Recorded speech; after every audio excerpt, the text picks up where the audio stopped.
Fool's Paradise is written and directed by Charlie Day, also starring Charlie Day, and it is pretty stinky. This is going to be a spoiler-free review, although with this movie there isn't really much to spoil, but just in case people are interested, you can hear what I have to say without having to worry about anything being ruined for you. So there you have that, although maybe I will just save some people from the trouble of seeing this movie after this review is over. Who knows? I was really looking forward to seeing this. Charlie Day is, I think, one of my favorite comedic actors working right now. I love him on Always Sunny. I think that he is my favorite actor and character overall on that show, and it's always fun watching him do some wacky antics while screaming. I'm gonna talk about the mail for you all day, okay? Pepe Sylvia, this name keeps coming up over and over again. Every day, Pepe's mail's getting sent back to me. Pepe Sylvia, Pepe Sylvia. I look in the mail, well, this whole box is Pepe Sylvia! As the years have gone on with Always Sunny, he's started to branch out more and more into being the lead in movies, or at least one of the lead characters anyway, such as Horrible Bosses or I Want You Back, which is like a romantic comedy that came out last year. So naturally, when I learned that he had written and directed and is starring in a movie of his own, I was pretty excited and looking forward to seeing how it turned out. And then I saw it, and yeah, it's not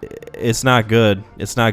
It's not good, guys. I'm sorry to say. I'll get the positives out of the way. I don't think any of the acting is particularly bad. I think that everyone at least does what they're supposed to do according to what the script wants them to do. The problem is that the script is pretty shitty. That's not his name. He's played by Dolph Lundgren, but that's not the character's name. No, it could be the character's name. No, that's a doctor played by Dolph Lundgren, named Dolph Lundgren? Yeah! That's confusing, dude. No, That's more confusing than making up an entirely new name for a person? That's gonna confuse people. I'm taking over. And I do really like Charlie Day in this movie. I think that having the concept of a mute character, sort of like a Buster Keaton, Charlie Chaplin-esque main figure for your movie, is a pretty interesting idea in of its own, especially when it's in sort of like a modern backdrop. And I think that something like that could work if it had been done in a much more different, better way, however you want to phrase it. Another thing too is that there are and I'm gonna say handful of shots in this movie that I thought were at least interesting, maybe not necessarily great, but some of the shots left me wondering, oh, okay,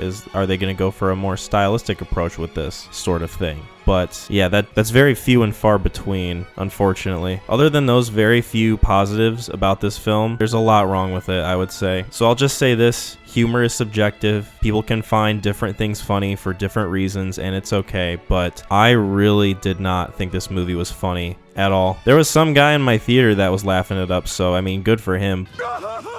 That guy got hit in the head with a coconut! But I think the only thing I kind of sort of laughed at in this movie was a scene involving Charlie Day's character trying to handle a group of kids because they're sort of all of a sudden thrust onto him, and just that imagery is funny in itself, so naturally I just kind of did a little haha, ho ho, that's haha, that's cute, that's funny, haha, he's struggling with handling kids, haha. But that's the only time I remember laughing at this movie. Everything else with the humor and the jokes just do not land. It feels like the writing is very surface level and that none of it has any sort of deeper meaning or understanding or nuance to it at all. It's very kind of obvious and in your face. What I really like about Always Sunny is that while the humor is sort of bombastic and chaotic, it serves a purpose because there's usually a deeper sort of subtext to go with it. And because the writing of the characters is so well established and you know them by the end of the episode at least, the actions that take place through the writing make sense. Whereas this movie, it just seems like a series of events that Charlie Day is put through in order to kind of create a sort of funny scene in of itself, but it doesn't feel organic and it doesn't feel earned in any way. For example, there's a scene where they're trying to shoot a movie with Charlie Day's character, and because he's mute and he doesn't really understand what's going on, he keeps looking into the camera, and the fact that he keeps looking into the camera is supposed to be the joke because the other characters are being frustrated with it, whereas the scene itself isn't really that funny because there's nothing to really set it up. There's nothing that kind of warrants that type of scene to be had. It's almost like Charlie Day had an idea for a series of funny situations that he would be put in and then just decided to put every single one of them in this movie without any sort of build up or organic organic nature to it or anything that would make sense to those situations contextually. Things just happen because things happen, and when you get a movie like that, a lot of the humor just doesn't really land. You can find this movie funny, you can find it humorous, that's okay. It's whatever, but I just did not find any of it funny really in any way, which is sad because I was really looking forward to seeing this movie, especially since it is Charlie Day, who I usually find very funny. The use of the music is pretty bland. It feels like stock music that they just got on some royalty-free website, and a lot of it just feels very misused. There's a certain point in the movie where Charlie Day's character is supposed to be sad, and the music that they play kind of gives off a way too happy sort of vibe, and it just doesn't match with the tone of it at all. I mentioned earlier that some of the cinematography was at least interesting, but that is also to say that most of it is pretty standard and boring. A lot of this movie feels like a cheap sort of YouTube movie production, if that makes sense. Like, it feels like one of those YouTuber movies that you would get from like Logan Paul or Shane Dawson or something. Maybe just a little bit higher of a budget with that, but it doesn't feel like it's breaking any new ground or doing anything unique with the visuals of this film in order to propel the humor that it's trying to convey. One last thing I want to mention is that with the characters and the story, it's pretty hollow and none of it feels very earned by the end of it. You're supposed to kind of care for certain characters because they're going through this struggle and they have to overcome it in some way because life is just making them super downtrodden, but it all comes at the service of these lame jokes that are set up and then just gone with the wind the very next scene, and there never feels like there's any sort of through line to anything. So by the end of the movie, when you're supposed to believe that these characters are establishing a sort of actual emotional relationship of some kind, it doesn't feel like it's earned because everything that we got before just happened for the sake of it happening. It didn't feel organic, it didn't feel like any of the characters changed or had development, and this movie really feels like it doesn't concern itself with that sort of thing. I feel like if you want to have a good comedy like this that works, you have to have at least one or two characters that you can easily believe are going through a process of change and development so that the humor kind of has an effect on you as the viewer and the story itself. But that's not what happens. They just kind of flip a switch and say, oh yeah, you're supposed to believe that these characters have changed for the better, when everything in this just feels really cheap and unearned. Overall, this is a pretty big disappointment. I hope that if Charlie Day ever endeavors to make another film, that it's at least more competent than this. He's still one of my favorite comedic actors, and I look forward to going back and watching old episodes of Always Sunny in the hopes that I continue watching from where I left off around season 7, whichever one the Fat Max season was, I think. And I believe that Charlie Day has enough talent and humor in his bones to conjure something like that up. But for right now, Fool's Paradise is a pretty big stinker, a big poopy diaper. So yes,